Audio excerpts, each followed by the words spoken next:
is awesome. It really worked well. So nothing better than a recommendation. But No, no, absolutely. From a person do you mentioned this early on here today, but how did everything we did in those early days in terms of like opening these new markets and, being able to do that very organically, how did that connect to the culture? I mean, that's going to weave through this conversation for sure today, but that was such a big deal for us, Dan, and I know it was a big deal for the entire organization. So how did that work? well, I think the key thing, and you nailed it in your email to me, was going back to this whole anti-chain thing, and we were looking at what everyone else does. One thing that we created at the beginning is in the early days, people would say, I just need to have a marketing person come to town and then help me build sales. And we're like, we don't wait. Right. You can do it yourself, right? So that's where everything started kind of molding in between operations and the culture and marketing. And we've kind of developed this kind of mantra that everyone is responsible for building sales. That's right. GM, a counter person, to the marketing people. It's not just waiting for someone to come around and do some marketing. At the same time, all of us that were there were also responsible for quality. And by merging those, instead of departmentalizing like a typical chain department chain store would do, it kind of fused those together. If you remember those early days, it was like everyone was responsible. I would go into town and go, wow, this chicken is not there. Or in Kansas City, we opened up and I'm like, oh my gosh, our chips are horrible. And it was because we didn't realize we made all of our chip recipes at a mile high and no humidity, and we're in 80% humidity. So we had to, everyone was responsible kind of figuring stuff out. And that was a critical part. And I think there's a lot of fusing between those departments. And I think it was important. I think in the early days, one of my favorite things, and people still come to me today because I work with a lot of fast casual, but everyone's like, what about loyalty programs? Which just makes me want to poke my eyes out. And I'm like, well, actually, we had the first one. And our first one was we gave everyone the comp. Remember that? Oh, yeah. Every GM had the power to comp a meal and say, this one's on me. We sure did. We had a budget, right? We knew we could spend it was like $25 at lunch and $25 at dinner. That's how we spent our marketing dollars. Totally. And it was brilliant. Like, you brought in a person today who had never been to Chipotle before. I'm going to buy their lunch. I'm going to buy yours. Yeah. It was magical. Yeah. And going back to, again, cultural differences and things that we tried to do different is, that was in an age of corporatization, and people are like, no, you can't allow people to do that. Right. And there was a lot of, no, you can't do that. No, you can't do that. And we're like, yes, we can do that. And right. So, and again, going back, that was in the days when everyone was flooding the market with discounts and coupons and price points. And I hate to discount. That's always been but I'll give food away. And that's been my mantra from day one. It's the most powerful tool you have. I couldn't agree more. I think that you're the one who brought that to the table, because I remember Jack Hartung talking about it all the time. And he would say, you're either going to pay, we're going to have someone either pay full price or it's going to be free. I mean, that's it. And, we still talk about that today. Me and the group of people that still hang out and talk, like, that was such a unique idea. It was so different from what everyone else was doing in terms of how they discounted. And, you're going to pay full price or it's free. I mean, nobody was doing that at the time. No. And here's where it makes sense when you go back to the original question about budget and no budget. Yes. That was by necessity, right? Right. And I'll tell you the origins where that started. It started here in Denver before I was even working full time for Chipotle. When I was there, they were a client of mine as an agency, and my buddy Jim Adams and I. Sure. The Tim McVeigh Oklahoma bombing trial was in Denver for months and months, and every single that was a big deal. Cops were all over the place. They wouldn't allow people to go into parking. Everyone thought there was going to be a bombing. And then all the network television news shows were broadcasting live from downtown Denver in the parking lot across from the courthouse. Every anchor, Tom Brokaw, all of them were all around there. Right. And that's when Jim and I were like, let's take a box of burritos and just go hand out burritos to all the reporters from out of town. And then since they're going to be here for a long time, we get them to try it. They're going to be ordering catering all the time because they can't leave their post.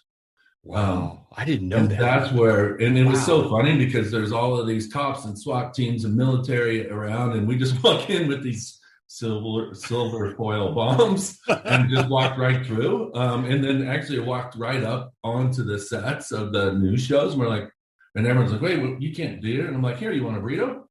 And you saw how that works. Wow. You flipped everyone around by just giving them free food. And that's when we're like, oh.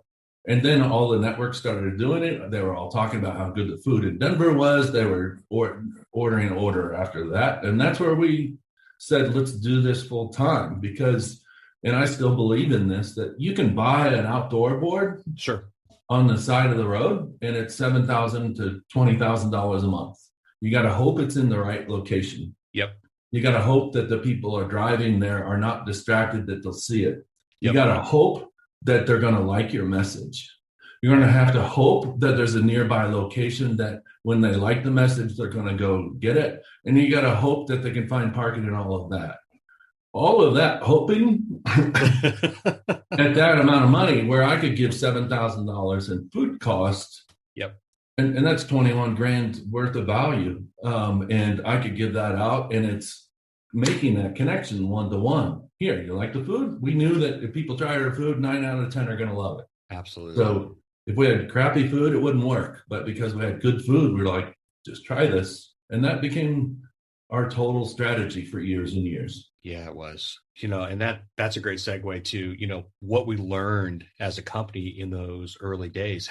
How did that set the tone for the future? I mean, we did a lot of things. And, one of the things I thought was so interesting in the article that, you had highlighted, and I remember thinking when I was in training, I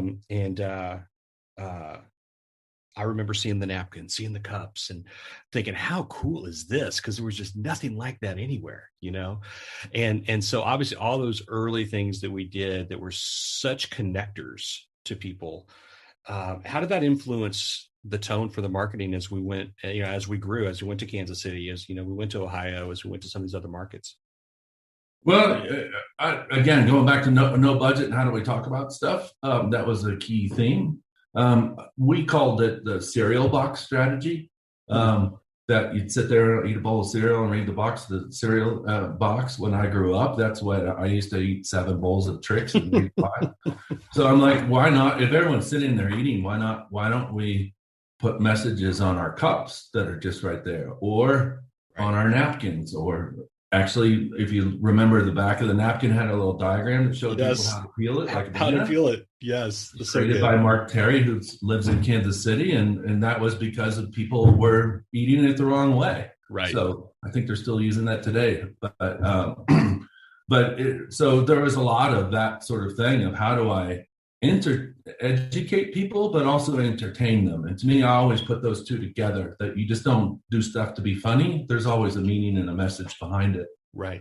And we really try to do that. And we use the cups. And I remember we started using Nyman Ranch, and we sent, I sent a photographer going, hey, he was a news photographer. And I'm like, can you go and shoot like editorial of the farmers?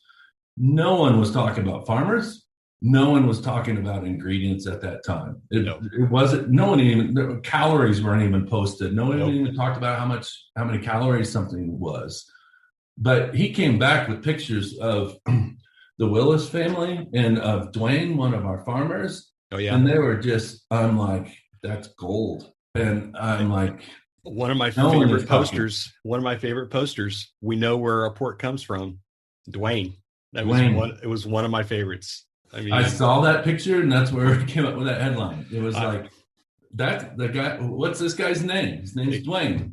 And Ron, the photographer, told us all about it. He told us all about the Willis family and how wonderful they were. I'm still friends with them today. But that's where I'm like, that's when let's tell stories about these nice people. And we use cups to kind of do that, or to talk about temperatures and the Scoville factor. No one knew what a Scoville was. Exactly.